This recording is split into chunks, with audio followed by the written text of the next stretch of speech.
आनंद मोहन जी रिहा हो, नया लड़ाई अनंत सिंह रिहा हो, और उनको भी रिहाई की मांग हम करते हैं और जल्द से जल्द होनी चाहिए। अनंत सिंह का भी मांग कर रहे हैं रिहाई का? निश्चित भैया, निश्चित। अनंत सिंह भी एक निर्दोष व्यक्ति को फंसाया गया है। अच्छा, उनकी भी रिहाई की मैं मांग करता हूँ। तो आप तो बहुत ज्यादा खुश होंगे कि आनंद मोहन रिहा हो गए। हाँ, बिल्कुल। और उनके साथ और 26 को लोग हुए हैं। मैं उस पर टीका टिप्पणी नहीं करना चाहता हूँ, क्योंकि कानून सबके लिए बराबर होता है। और जो लोग इस प्रकार का नासमझ व्यक्ति वो खाली आनंद मोहन को लेकर के पूरा एकदम हाई पिट कर रहे हैं। अच्छा, ऐसा होल क्यों मचा हुआ है कि आनंद मोहन को ही लेकर टारगेट किया जाए? कारण क्या है कि राजपूत जाति से आते हैं। अच्छा, कारण यही है। अब विरोध करने वाला लोग वही लोग हैं। विरोध करने वाले वही लोग हैं जिनको भैया मानसिक संतुलन बिगड़ चुका है, जिनको यह समझा दिया गया है कि तुम्हारा दुश्मन सवर्ण है, वही लोग विरोध कर रहा है। बाकी सारे लोग तो आनंद मोहन जी को तारीफ पे तारीफ करते जा रहे हैं। जो दलित में भी बहुत समझदार लोग हैं वो भी आनंद मोहन जी को तारीफ कर रहे हैं, क्योंकि जय हिंद। सूर्योदय रिपोर्टर में आपका स्वागत है। आज मेरे साथ हैं पुरुषोत्तम राज जी, जो युवा नेता हैं। तो पहले बहुत बहुत स्वागत है, बहुत बहुत धन्यवाद आपका। आनंद मोहन को लेकर के सियासी गर्मा गर्मी है, तो उस पर आप क्या कहना चाहिएगा? किस तरह का गर्मा गर्मी है? निकल रहे हैं जेल से तो लोग को कहीं ना कहीं खुलबुल्ली मच रहा है। देखिए, खुलबुल्ली कुछ लोग को इसलिए भी मच सकता है कि कुछ लोग के अंदर जलने वाला जो है व्यवहार शुरू से पनपता आ रहा है। तो और कुछ लोग टीआरपी के लिए भी इस तरह से करते हैं कि आनंद मोहन जी का भी टीआरपी खूब बढ़िया चल रहा है, इनके खिलाफ में बोल देंगे थोड़ा सा लोग हमको टीआरपी ज्यादा दे देंगे। हाँ। अरे भैया, टीआरपी का खेल जब खेलना है तो सिर्फ आनंद मोहन के लिए मत ना खेलो। 26 को रिहा हो रहे हैं। रेपिस्ट रजवल्लभ यादव भी रिहा हो रहे हैं। उसके लिए आपको हाई पिट नहीं करना है क्या? अच्छा, बोला जाता है कि अगर जो दलित का कोई अगर जो मारा है तो स्वर्ण ही मारा है, इस पे आपको क्या कहिए? क्या रिकॉर्ड है किसी के पास? बोला तो जाता है। सेनानी का नरसंहार करने वाला कौन था? सेनानी का नरसंहार करने वाला कौन था?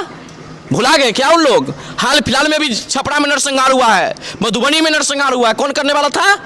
अरे भैया, सवर्ण मारा गया है। और आज तक 32-33 सालों में सिर्फ लड़ाया गया सवर्ण और दलितों को। दलित को अगर सबसे बड़ा कोई शोषण किया तो दलित के बड़े नेताओं ने शोषण किया है, और स्वर्ण नहीं किया है। कभी नहीं स्वर्ण किया है। स्वर्ण दान दिया है, किसी को दान लिया नहीं है। आज हम गांधी मैदान का जमीन दान नहीं दिए होते तो बड़े बड़े नेता आज वहां से हाथ हिला कर नेता नहीं बन जाते हैं। आज सर गणेश दत्त हमारे पटना यूनिवर्सिटी वाले के जमीन दान नहीं दिए होते तो आज पटना यूनिवर्सिटी नहीं बनता। ऐसा शिक्षा प्राप्त सिर्फ स्वर्ण थोड़े करता है। अगर दलितों को मंदिर में प्रवेश, हमारे समाज के पुरोधा श्री कृष्ण बाबू अगर दलितों को देवघर मंदिर में प्रवेश नहीं कराया तो इन लोग को मंदिर में जाना भी वंचित था। अरे हम लोग सब दिन ही तैसी रहे इन लोगों का। इन लोगों को राजनीतिक तुष्टीकरण के तहत हम लोग से लड़वाया गया था। अच्छा, आपका कहना शोषण करने वाले लोग के साथ ये लोग आज सपोर्ट में है। जो इनको शोषण वर्षों से करता है उनके साथ आज खड़े हैं। आज इनको सब दिन संरक्षण देते आए उनको इनके खिलाफ बोलते हैं। आपकी है हैसियत? आपकी कहां था? आपका वजूद कहां था? आपको पता चलता है? अगर सवर्ण ने अगर दलितों को नहीं संरक्षण दिया होता तो आज चिराग पासवान जी इतने बड़े नेता नहीं होते। चिराग पासवान जी की पार्टी टूटी, कौन किस समाज ने उठाया इनको हाथ पे? जितना रामानी जी मुख्यमंत्री बनने में किस समाज ने सहयोग किया? अरे भूलिए मत इन सारे चीजों को, इन सारे सहयोग की बात कीजिए।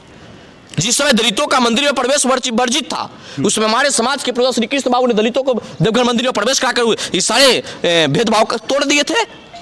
अच्छा, ये हम सब दिन से ही तैसी रहे हैं।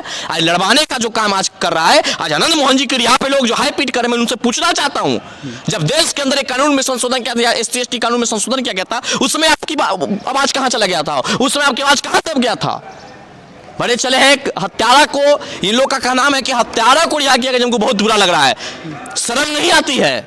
कुछ दिन पहले खनन महिला पदाधिकारियों को मार मार के पीट दिया गया बिहटा में, शर्म नहीं आती उसमें बोलने पर?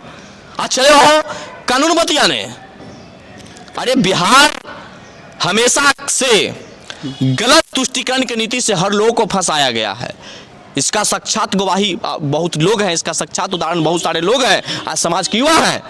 इतने बड़े कानून का संशोधन करके हमारे भारत के प्रधानमंत्री माननीय मोदी जी दलित वोट लेने के लिए आपने SC/ST कानून में संशोधन किया। मैं उस कानून की भी मैं बात करने आया हूं।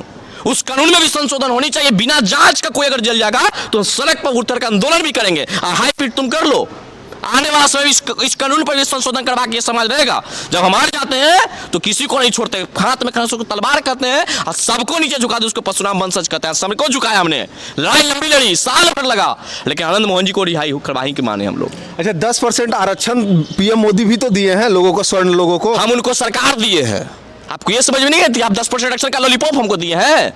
हमने आपको सरकार बनाया। भारतीय जनता पार्टी को बिहार में सींचा किसने? भारतीय जनता पार्टी जिस समय हमारी लड़ाई चल रहा था, लालू यादव से हमारे समाज के लोग लड़ रहे थे, उसका फायदा किसने उठाया? उसकी फायदा उठाया किसने?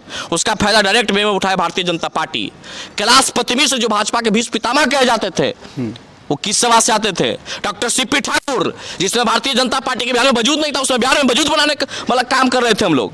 और आज भारतीय जनता पार्टी कितना हैसियत दे दिए कि जिस बिहार राज्य में 40 को लोकसभा का सीट है, उसमें 39 को हम उनकी सरकार बनाने में दिए हैं। तो आपको सरकार दी, आपने हमको 10% का लॉलीपॉप दे दिया, उससे काम चलने वाला नहीं है। 10% की बात करते हैं ना, सीटेड जैसे बड़े बड़े एग्जाम में 10% आरक्षण का कोई वैल्यू नहीं है, वहां भी हमको आरक्षण चाहिए। जब सबको मिलेगा हमको क्यों नहीं?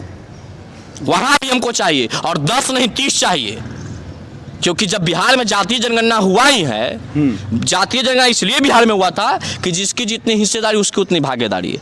मैं हिस्सेदारी में अधिक था, भागीदारी में कम था, मैं भागीदारी भी अधिक लेने जा रहा हूं इस बार। अच्छा, जो 550 करोड़ रुपए खर्चा किए हैं जो जाति जनगणना के लिए, उस पर क्या किसने किया है खर्चा? जनता की पैसा खर्च हुआ है। सरकार का खेती करती है, सरकार का कहीं नौकरी करता है?